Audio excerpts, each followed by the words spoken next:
15 پروژه عامل منفعه از سوی ریاست شاروالی ولایت غزنی با حضور مسئولان محلی این ولایت افتتاح و به بهره برداری سپرده شد.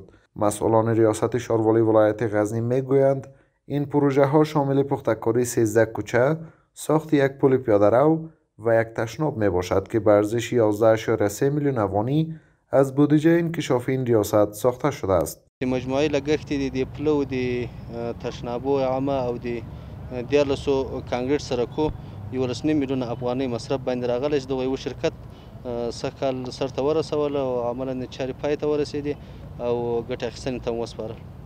در همین حال شماری از باشندگان ولایت غزنی از فعالیت‌های ریاست شاروالی این ولایت تقدیر نموده میگویند با افتتاح این پروژه ها در ضمن زیبایی شهر برای شهروندان این ولایت نیز سهولت ایجاد شده است. همچه پروژه ها که بسیار سهولت میشه برای مردم غزنی، برای شهروندان فهمیدی.